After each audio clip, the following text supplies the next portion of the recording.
Hello बच्चों। तो Asian physics classes के ऑफिशियल चैनल में फिर से आप लोगों का स्वागत है।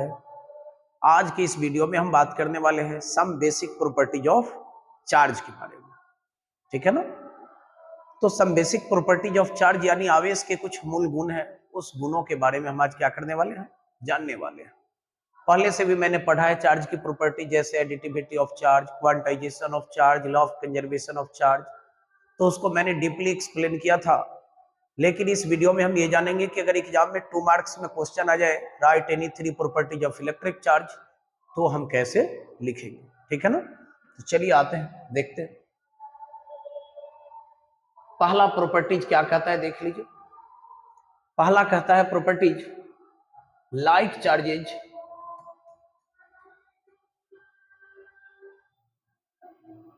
रिपेल ईच अदर, यानी लाइक चार्जेज जो है वो एक दूसरे को क्या करता है, रिपेल करता है। ठीक है ना। और बात करें अनलाइक चार्जेज का, तो अनलाइक चार्जेज एक दूसरे को क्या करता है, अट्रैक्ट करता है। ठीक है। जैसे देखिए समझने के लिए, इसको हिंदी में हम कह सकते हैं समान आवेशों के बीच विकर्षण और असमान आवेशों के बीच क्या होता है, आकर्षण। समान असमान करने का मतलब समझ लीजिए, अगर दोनों चार्ज पॉजिटिव है या दोनों नेगेटिव, तो ये दोनों या ये दोनों के बीच जो फोर्स लगेंगे वो कैसा हो, रिपल्सिव हो। लेकिन अगर बात करें इसी में एक पॉजिटिव दूसरा नेगेटिव, एक नेगेटिव और दूसरा पॉजिटिव, तब ये दोनों के बीच जो फोर्स लगेगा वो कैसा होगा, अट्रैक्टिव होगा। कैसा होगा, अट्रैक्टिव। आप सोच रहे होंगे कुछ विद्यार्थी जानते हैं सर चार्ज का नेचर नहीं है, हम लोगों का भी नेचर यही है। ठीक है ना। अब सोच रहे होंगे कि सर हम लोगों का नेचर ऐसा है। अब कैसे, अब देखिए हम बता रहे हैं। जैसे मान लिया जाए एक बेंच पर पहले से बैठे हुए 3 लड़के, और मान लीजिए जाए कि एक और लड़के आ गए, उसको बैठने का जगह नहीं मिल रहा है। अगर सर कह दे कि बउआ इसको बैठा लो, कहेगा सर जगह नहीं है इस पर। ठीक है ना। लेकिन जानते हैं उसी जगह अगर एक लड़की आ जाए, कहा जाए कि बउआ इसको बैठने का जगह दे दिया जाए, एकदम देखिए तीनों कैसे जगह बना देगा, तुरंत से उसको बैठने का क्या करेगा, जगह दे देगा। मतलब देख लीजिए ये नेचर चार्ज के पास नहीं है, आप लोगों के पास भी है। और कुछ इसमें समझ भी रहा होगा कि क्यों ऐसा हम बोल रहे हैं। ठीक है ना। इसको अदरवाइज नहीं लेंगे, थोड़ा सा बस इंटरटेनमेंट के लिए ऐसे ही। तो ध्यान दीजिए, देखिए लड़का था तो लड़का को बैठने नहीं दिया, कहा जगह नहीं है। लड़की गई बैठने तो कह रहा ये जगह खाली है। तो ये चार्ज का नेचर नहीं है, ह्यूमन नेचर भी है। ठीक है ना। तो याद रखना है, समान आवेश होंगे तो उनके बीच विकर्षण का बल, और असमान होंगे तो क्या होगा, उनके बीच आकर्षण का बल लगेगा। ठीक है।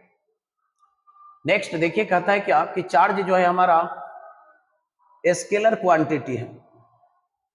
स्केलर क्वांटिटी अगर कहें तो अदिश राशि, इसको हिंदी में हम लोग कहते हैं। अब बताए थे कि इलेक्ट्रोस्टैटिक्स में चार्ज जब होती है तो वो कहाँ रहता है, रेस्ट में, यानी वो तो मूव करेगा नहीं, यानी उसके मोशन के डायरेक्शन के बारे में पता किया जाना पॉसिबल नहीं। अब कुछ विद्यार्थी सोच रहा है कि सर इलेक्ट्रिसिटी में चार्ज तो मोशन में होता है, ठीक है वहां मोशन करता है, डायरेक्शन ऑफ मोशन भी मालूम होती है, बट चार्ज जो है वो लॉ ऑफ वेक्टर सदिश के योग के नियम का पालन नहीं करता है। इसलिए इसको हम लोग क्या कहते हैं, स्केलर क्वांटिटी कहते हैं। आगे देखेंगे कहता है क्या कि चार्ज जो है वो क्या होती है, कंजर्व्ड होती है। चार्ज क्या होती है, कंजर्व्ड, यानी आवेश संरक्षित होती है। दैट मीन्स आपने पढ़ा है कि charge can neither be created nor be destroyed. आवेश को ना तो उत्पन्न किया जा सकता है और ना ही क्या किया जा सकता है, नष्ट किया जा सकता है। इसको केवल हम लोग एक मटेरियल से दूसरे मटेरियल में या एक बॉडी से दूसरे बॉडी में क्या कर सकते हैं, ट्रांसफर कर सकते हैं। ठीक है ना। तो आपने पहले ही पढ़ चुका है कि चार्ज ना तो उत्पन्न होता है और ना ही नष्ट होता है। दैट मीन्स हम सिंपली कह सकते हैं कि इलेक्ट्रिक चार्ज इज कंजर्व्ड। आगे देखिए अब नेक्स्ट क्या कहता है। नेक्स्ट कहता है क्या कि charges have additive nature. Charges have additive nature, additive nature.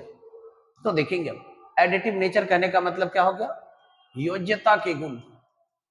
तो पढ़ाया है मैंने आपको, चार्ज को हम लोग वैसे ही ऐड करते हैं जैसे किसको ऐड करते हैं, मास को। ठीक है ना।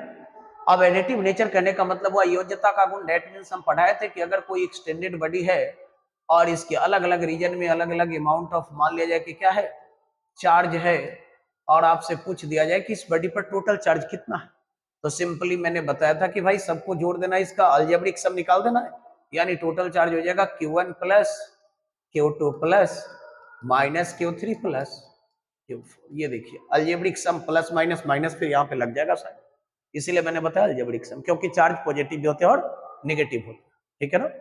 तो एडिशन के दौरान हमको अलजेब्रा का जो रूल्स है उसको क्या करना है, फॉलो करना है। तो चार्ज के पास एडिटिव नेचर होता है, यानी आवेशों में योज्यता के गुण होते हैं, क्लियर हो गया, पढ़ा चुके हैं पहले भी। आगे देखिए अब नेक्स्ट कहता है क्या, कि पॉजिटिव और नेगेटिव चार्ज दोनों एक दूसरे को क्या करना चाहता है, कैंसिल आउट, यानी धन और ऋणावेश दोनों एक दूसरे को निरस्त करना चाहते हैं, कैंसिल करना चाहते हैं। ये चार्ज की नेचर है, प्रॉपर्टीज है। आपने पढ़ा एटम इलेक्ट्रिकली न्यूट्रल होता है, क्यों, क्योंकि उसके पास जितना पॉजिटिव उतना नेगेटिव दोनों एक दूसरे को क्या करते हैं, कैंसिल आउट।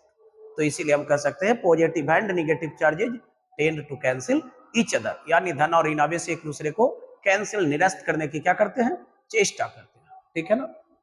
आगे देखेंगे अब नेक्स्ट क्या कहता है। नेक्स्ट कहता है कि चार्ज जो है वो क्या है, क्वांटाइज्ड है, यानी आवेश क्वांटमीकृत है।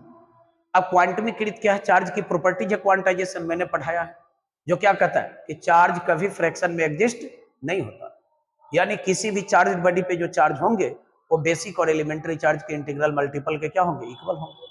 क्यों, आपको पढ़ाया था मैंने कि किसी भी चार्ज बॉडी पे जो चार्ज की वैल्यू दी जाती है वो Q is equal to plus minus क्या दी जाती है, Ne। अब ये क्लियर है कि बॉडी के पास अगर पॉजिटिव चार्ज होगा तो उसके पास प्रेजेंस होगा किसका, प्रोटॉन्स का, नेगेटिव होगा तो उसके पास लार्ज नंबर ऑफ क्या होंगे, इलेक्ट्रॉन्स होंगे। अब देखिए प्रोटॉन और इलेक्ट्रॉन पे जो चार्ज होता है उसको हम लोग ई से डिनोट करते हैं, E equal to plus minus 1.6 into 10 to the power minus 19 coulomb.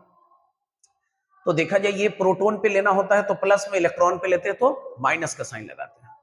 तो किसी भी चार्ज बॉडी के पास क्या प्रोटॉन और इलेक्ट्रॉन की जो संख्या है वो फ्रैक्शन में या फिर डेसिमल में हो सकता है। आप कहेंगे कि इसमें 2.5 इलेक्ट्रॉन्स है, 2.5 इलेक्ट्रॉन्स है, नहीं, पॉसिबल नहीं है। इसीलिए देखिए यहाँ पे मैंने बताया था क्वांटाइजेशन में, यहाँ जो n के वैल्यू होंगे वो हमेशा क्या रहेगा, हमारा इंटीजर रहेगा, हमेशा क्या रहेगा, इंटीजर।